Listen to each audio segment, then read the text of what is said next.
আজকে একটা জিনিস প্রমাণিত হয়েছে যে যারা খেলাধুলা করে তারা জনগণের কাছে প্রিয় মানুষ।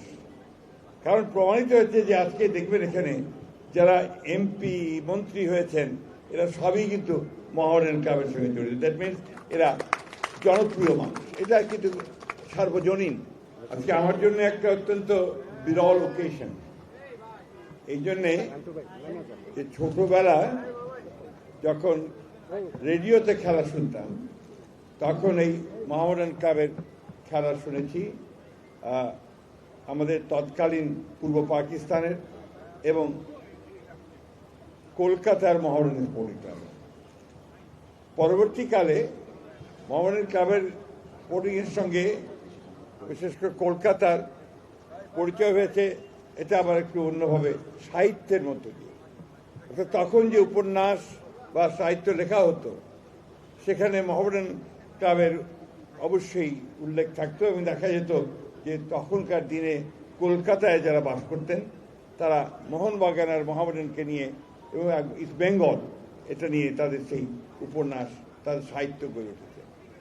আজকের আমাদের অত্যন্ত জনপ্রিয় সভাপতি জনাব বরকতুল্লাহ বুলু মঞ্চে উপবিষ্ট আছেন, আমার কলেজ জীবন থেকে বন্ধু আমাদের মনিরুল হক চৌধুরী সাহেব।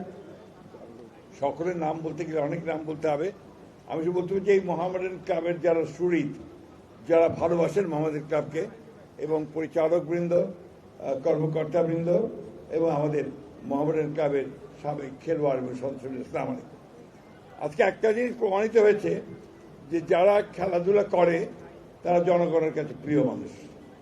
কারণ প্রমাণিত হয়েছে যে আজকে দেখবেন এখানে যারা এমপি মন্ত্রী হয়েছেন এরা সবই কিন্তু মোহামেডান ক্লাবের সঙ্গে জড়িত। দ্যাট মিনস এরা জনপ্রিয় মানুষ, এটা কিন্তু সার্বজনীন। আজকে এই যে নিয়াজ বসে আছেন আমাদের সামনে, ওর বাবা ছিলেন আমাদের শিক্ষক। রকিবুল হাসান তো আছেই, আমাদের রৌফলের ছোট ভাই। হ্যাঁ, ছোট না, রৌফলের ছোট ভাই তো। হ্যাঁ, রৌফল ছিল আমাদের এক ক্লাস জুনিয়র কন্টেম্পোরারি। বাট এটা একটা আলাদা জগৎ। এই জগতে যখন আসি তখন মনে হয় আই এম এট হোম। কারণ আমি নিজে মাঠে থাকতাম।